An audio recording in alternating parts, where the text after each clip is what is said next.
Hey, what's up guys? Welcome back to another video. This is the Oval Criterium, which is in Fort Collins, Colorado. Happened the very next day after the previous race that I did commentary on. So it's a really interesting course because you're basically turning most of the time. It's a short course with a lot of turns, and yeah, it was. There was also a little bit of wind, but since you're turning so much, it wasn't really a big factor. And then the other thing was terrible pavement in a lot of places. So this course really had a little bit of everything. And yeah, going into this race, I just wasn't really quite feeling it. I was kind of actually really thinking of not even coming to the race, even though I had signed up. So, but I made my way out there and decided I would see how it goes. So let's look at the stats for this race. The duration was 40 minutes. Distance was 17.7 miles. Average speed 26.1 miles per hour. Normalized power 268, and average power was 241. There was also 43 people in this race, so it was a decent sized field. And yeah, let's take a lap through here and kind of talk through this course. So this is the start finish line, and going into the first turn, it was a little bit of a tight turn because these cones were in the middle of the road because there was like a veterinary hospital that they had to be able to access during the race. So this was, you know, the second longest straight here, and you had a little bit of a tailwind, so it always got up pretty fast. And then this turn was one of the sketchy ones. It had a lot of potholes, and then it went right into this like speed hump. And also, just since you were going pretty quick and the pavement wasn't good, I would always get my tire pretty loose through that, but it was fine. And then that was a turn that was also sketchy because it seemed like the perfect line was just right over the manhole cover. And then this is kind of that back stretch where, you know, you're going right into the wind, and then these next two turns are pretty wide, pretty fast. So never really had any problems through here. But as you can see, this last stretch of the race, it's very turny, and because you turn right here and then you're gonna flip back and turn to the right. So it was gonna make for a really interesting finish because you know, it's really hard to get in a long sprint. There's no long, you know, straightaway right at the finish. So, you know, leading into this race, I was, you know, really looking at the course map and trying to decide what my strategy was going to be. And really the plan was going to be to, you know, be in a good position, you know, if it, you know, went into a last lap sprint, you know, coming in through these first couple of turns, so that whenever I did reach this back straight coming up here, after this left turn, I could actually start my sprint here. Because, you know, if, you know, right here, you know, there's not too much of the lap left to go, and this is a perfect place to be able to get in a, you know, really strong sprint, and then you'd then be able to turn, you know, those last three turns, and, you know, it'd be hard for someone to be able to really come around you, or at least it would make it a lot less likely. So that was the plan, but let's skip ahead and check out some other parts of the race. All right, we're skipping ahead a few laps here, and going into this turn, you can see this guy really shuts the door on me. I was kind of, when it happened, I was like kind of pissed, but looking at it, like he had the position. So fair but hard move there. But yeah, up until this point in the race, it was really people keeping it very fast. I think my normalized power was, you know, in the 280s for this whole first part of the race, and this was really just going to be a like kind of threshold race. You know, I mean, the Cat 4 crits are typically only 40 minutes long, so since they're not an hour, you know, people can really keep the pace high. But really, it was also these junior riders were just wanting to hammer on the front the whole time. And some of the bigger teams, we have to the right there, Primal Audi had a lot of guys. And then, coming up on my left right here was Team Colorado, which is a junior team.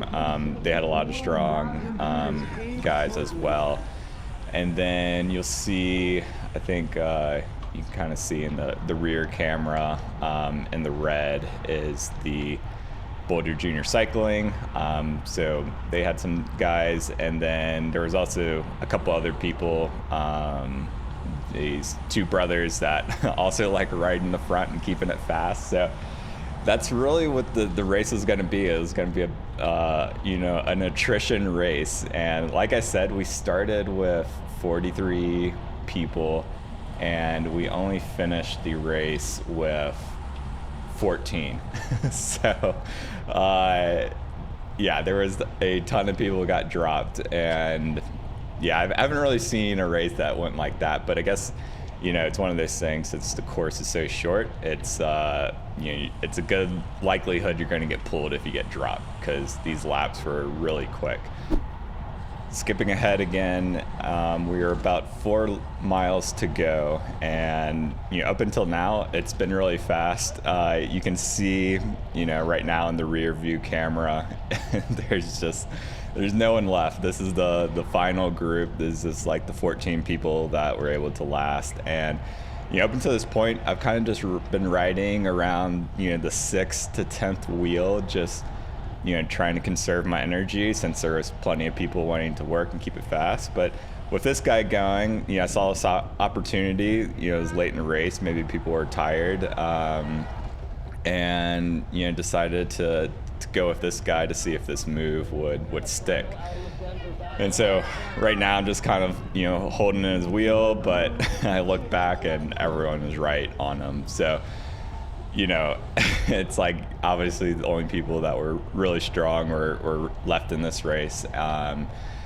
So it was going to come down to the sprint finish. So let's jump ahead again and check out how the finish played out. All right, we're heading into 2 laps to go, and you can see there's someone trying to make a move off the front. But judging how this race played out up until now, I thought it was very unlikely that would go anywhere. So I was kind of pretty happy with where I was at. I'm about 7th or 8th wheel right here, and right now I'm trying to kind of stay in this position until the last lap. I don't really want to move up much further until we get a little bit further up. But as they say, if you're not moving up, you're moving back. So I also wanted to be mindful of not letting anyone else pass me up into these closing laps. So right now we're 1 mile to go and 1,600 meters left in the race.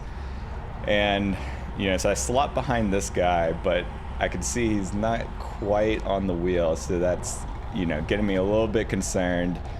But right now I'm kind of just holding my position, and then this is where it looks like he's struggling a little bit. So I'm going to try and find a place to pass him. I was trying to see if he was going to close the gap, but people keep getting further and away, and this is the last situation I want to be in. And so right now this is where I kind of had to put in a little bit of an effort, not too much, and catch back up to the lead group. And so right now, we are coming into 1 lap to go, and it's a little bit further back than I want to be. I want to be probably a couple places up, but that's just how it goes. And coming through this turn, it was going to be really hard to get that inside line, so I'm going to try and take this outside line. But of course there's these cones, but Corey moves over here, and it's a perfect place for me to move up. So now I'm right where I want to be. I'm 4th, 5th wheel, and we only have half a mile to go. Coming around this turn, I'm able to carry a lot of speed and pass a few more people. So now I'm 4th wheel, and this is leading in perfectly to my strategy of wanting to do my sprint down this back stretch. And I take this turn, too much speed, almost hit these cones, and then I just put on the power and fly past these guys. And that was my day. You can look in the the rear cam and have a big gap. And coming through this turn, I look back and see I got the gap, and I just put my head down and gave everything I had in this last little bit, and I got the win. So I was super excited. This is my first ever win in bike racing, and it's funny, on a day that I was not even really wanting to come to the race, I was able to get the W. So let's go back and see how the last lap played out. All right, picking up with 1 lap to go. I want to kind of talk through some key parts to this last lap. And the most important part, I think, was this part right here where Corey moves over slightly and opens this line. If we pause it there, you can see this is my only option to be able to move up. And right now I'm sitting 8th wheel, and we're a half a mile to go, 839 meters. There's really not going to be a whole lot more opportunities to move up after this. And if I wasn't able to move up here, could I have still maybe won the race? Maybe, but it would have been definitely a lot harder.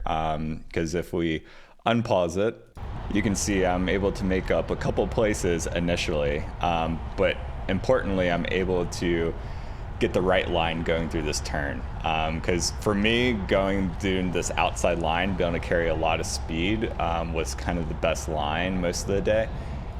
And now I'm, 4th, 5th wheel, moving up into this really important turn right here, which we should definitely slow down and look at how close I was to hitting these cones. Man, that was definitely close, but I was still able to start my sprint where I wanted to.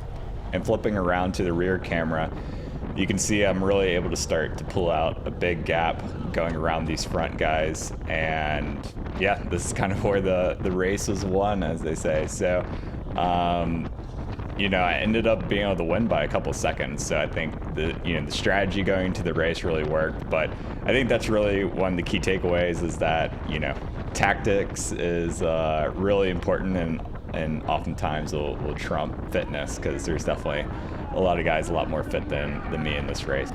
But thanks for watching. The next race is also really exciting, so definitely stick around for that, and I will catch you on the next one.